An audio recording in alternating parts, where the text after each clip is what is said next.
Hello ಸ್ನೇಹಿತರೆ, ಶ್ರೀರಂಗ ಟಿವಿಗೆ ಸ್ವಾಗತ. ಸ್ನೇಹಿತರೆ, ಈ ದಿನ ನಾನು ಹೊರಟಿರುವುದು ಕರ್ನಾಟಕದ ಕೆಲವು ಪ್ರಸಿದ್ಧ ಗಿರಿಧಾಮಗಳು, ಅದರಲ್ಲಿ ಕೊಡಗು ಜಿಲ್ಲೆಯ ಬಗ್ಗೆ ಈ ದಿನ ಹೇಳುತ್ತಿದ್ದೇನೆ. ದಯವಿಟ್ಟು ಕೇಳಿ.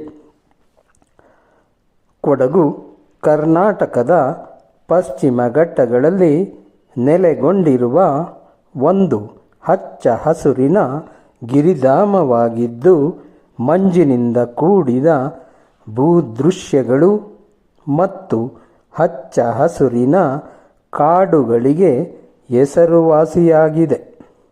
ಭವ್ಯವಾದ ಪರ್ವತಗಳ ನಡುವೆ ಇರುವ ಕೊಡಗು, ಇದರ ಹಸಿರು ಬೆಟ್ಟಗಳು, ದಟ್ಟವಾದ ಕಾಡುಗಳ ನಡುವೆ ಹರಿಯುವ ನದಿಗಳು, ಹೊಳೆಗಳು ಮತ್ತು ವಿಶಾಲವಾದ ಕಾಫಿ ಮತ್ತು ಮಸಾಲೆ ತೋಟಗಳನ್ನು ಹೊಂದಿದೆ.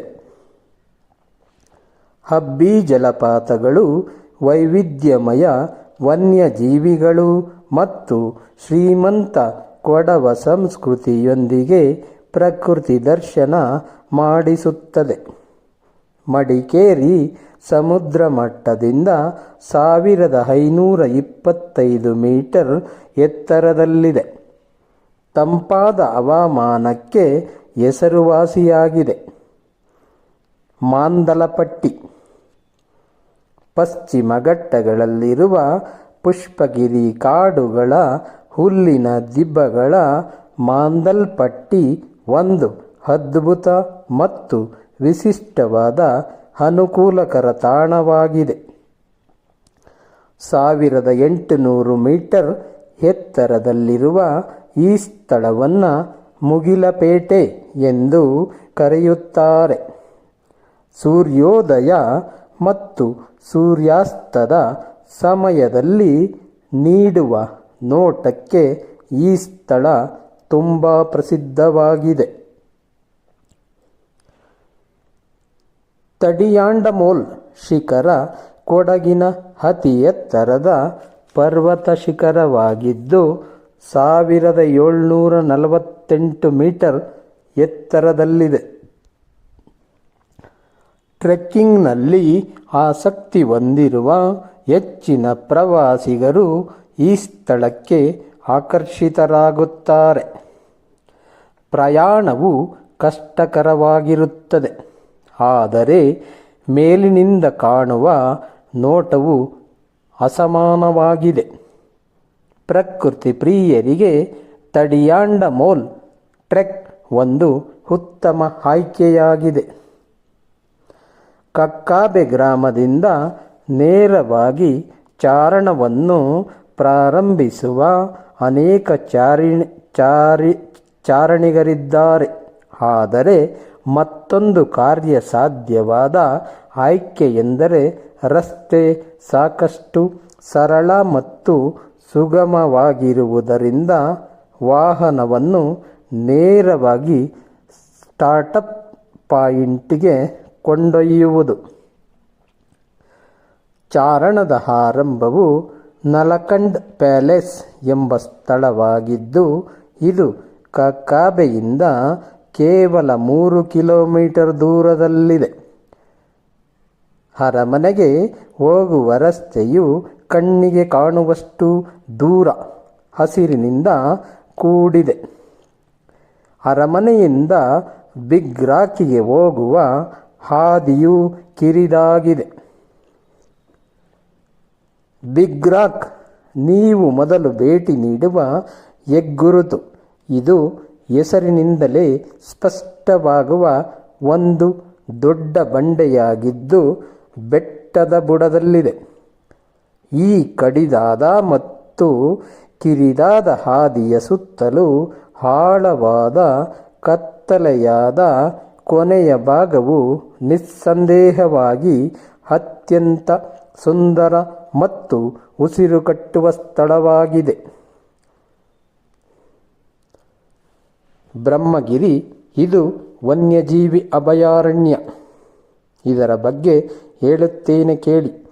181 ಚದುರ ಕಿಲೋಮೀಟರ್ ವಿಸ್ತೀರ್ಣವನ್ನು ಹೊಂದಿದ್ದು 1608 ಮೀಟರ್ ಎತ್ತರವಿರುವ ಅತ್ಯುನ್ನತ ಶಿಖರವಾದ ಬ್ರಹ್ಮಗಿರಿ ಉದ್ಯಾನವನದಿಂದ ಈ ಹೆಸರು ಬಂದಿದೆ.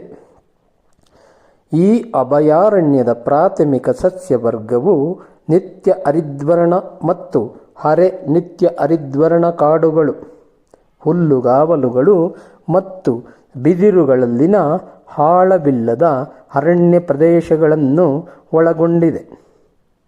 ಈ ಅಭಯಾರಣ್ಯವನ್ನು 1974ರಲ್ಲಿ ಸ್ಥಾಪಿಸಲಾಯಿತು. ಈ ಚಾರಣದಲ್ಲಿ ಬ್ರಹ್ಮಗಿರಿ ಶ್ರೇಣಿಯ ಸುತ್ತಮುತ್ತಲಿನ ಕೆಲವು ಸುಂದರ ಸ್ಥಳಗಳನ್ನು ಸಂದರ್ಶಕರು ನೋಡಬಹುದು.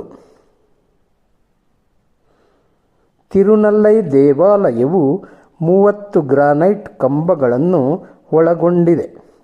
ಇವುಗಳಿಗೆ ಸಾಂಪ್ರದಾಯಿಕ ಶಿಲ್ಪಿಯನ್ನು ನೀಡಲಾಗಿದೆ.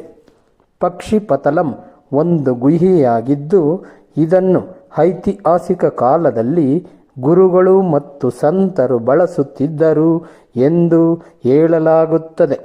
ಇದು 1740 ಮೀಟರ್ ಎತ್ತರವನ್ನು ಹೊಂದಿದೆ ಮತ್ತು ಬ್ರಹ್ಮಗಿರಿ ಶ್ರೇಣಿಯ ಕೇರಳದ ಬದಿಯಲ್ಲಿದೆ. ಬ್ರಹ್ಮಗಿರಿ ಟ್ರೆಕ್.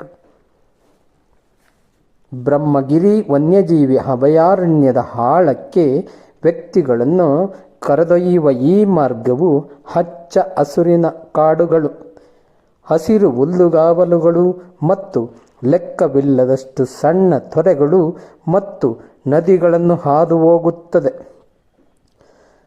ಕುಮಾರ ಪರ್ವತವು ಕರ್ನಾಟಕದ 2ನೇ ಅತಿ ಎತ್ತರದ ಶಿಖರ. ಸಮುದ್ರ ಮಟ್ಟದಿಂದ 5617 ಅಡಿ ಎತ್ತರದಲ್ಲಿದೆ. ಪುಷ್ಪಗಿರಿ ವನ್ಯಜೀವಿ ಅಭಯಾರಣ್ಯ ದಕ್ಷಿಣ ಕನ್ನಡದ ಸುಬ್ರಹ್ಮಣ್ಯ ಹಾಗೂ ಕೊಡಗಿನ ಸೋಮವಾರಪೇಟೆ ಬಳಿ ಇದೆ. ಇಲ್ಲಿ ಚಾರಣ ಕಠಿಣ. ಶೇಷಪರ್ವತ ಮತ್ತು ದಟ್ಟವಾದ ಕಾಡು ಇಲ್ಲಿದೆ.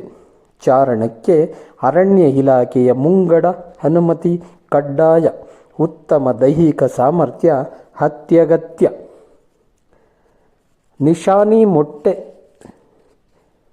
ನಿಶಾನಿ ಮೊಟ್ಟೆ ಮಡಿಕೇರಿಯಿಂದ 12 ಕಿಲೋಮೀಟರ್ ದೂರದಲ್ಲಿರುವ ಗಾಳಿಬೀಡುವಿನಲ್ಲಿ ನೆಲೆಗೊಂಡಿರುವ ನಿಶಾನಿ ಮೊಟ್ಟೆ ಕರ್ನಾಟಕದ ತುಲನಾತ್ಮಕವಾಗಿ ಪರಿಚಿತ ಶಿಖರವಾಗಿದೆ. ಮಂಜಿನ ಪರ್ವತಗಳು, ಹಸಿರು ಅರಣ್ಯ ಪ್ರದೇಶ, ಹಚ್ಚ ಹಸುರಿನ ತೆರೆದ ಹುಲ್ಲುಗಾವಲುಗಳು ಮತ್ತು ಅಪರೂಪದ ಜಾತಿಯ ಸಸ್ಯ ಮತ್ತು ಪ್ರಾಣಿಗಳ ಅದ್ಭುತ ನೋಟಗಳಿಗೆ ಹೆಸರುವಾಸಿಯಾದ ಈ ಸ್ಥಳವು ಉತ್ಸಾಹಿ ಚಾರಣಿಗರು ಮತ್ತು ಸಾಹಸಪ್ರಿಯರ ನಡುವೆ ಜನಪ್ರಿಯ ಚಾರಣ ತಾಣವಾಗಿದೆ. ಆರಂಭಿಕ ಚಾರಣ ಹಾದಿಯು ಕಡಿದಾದದ್ದಲ್ಲ ಮತ್ತು ಸುಲಭವಾಗಿ ಹತ್ತಬಹುದಾದರೂ ಮಾರ್ಗವು ಜಿಗಣೆಗಳು, ಹಾವುಗಳು, ಇತರ ಪ್ರಾಣಿಗಳಿಂದ ಕೂಡಿದೆ. ನೀವು ಆನೆಯ ಹೆಜ್ಜೆ ಗುರುತುಗಳು ಮತ್ತು ಸಾಕಷ್ಟು ಒಣ ಕೊಂಬೆಗಳು ಮತ್ತು ಸಸ್ಯಗಳನ್ನು ಸಹ ಗಮನಿಸಬಹುದು. ಆದಾಗ್ಯೂ ಚಾರಣದ ಕೊನೆಯ ಹಂತವು ತುಂಬ ಕಡಿದಾಗಿದೆ. ಚಟುವಟಿಕೆಗಳನ್ನು ಮಾರ್ಗದರ್ಶಿಯ ಜೊತೆಯಲ್ಲಿ ಮಾಡುವುದು ಸೂಕ್ತ. ಕತ್ತಲಾದ ನಂತರ ಹತ್ತುವುದನ್ನು ತಪ್ಪಿಸುವುದು ಸೂಕ್ತ. ಧನ್ಯವಾದಗಳ ಸ್ನೇಹಿತರೆ. ನಮ್ಮ ಶ್ರೀರಂಗ ಟಿವಿ ಚಾನಲನ್ನು ದಯವಿಟ್ಟು ಸಬ್ಸ್ಕ್ರೈಬ್ ಮಾಡಿ. ಪ್ರವಾಸ ಕಥನದಲ್ಲಿ ಈ ದಿನ ಕೊಡಗು ಜಿಲ್ಲೆಯ ಬಗ್ಗೆ ತಿಳಿದುಕೊಂಡಿದ್ದೇವೆ ಸ್ನೇಹಿತರೆ.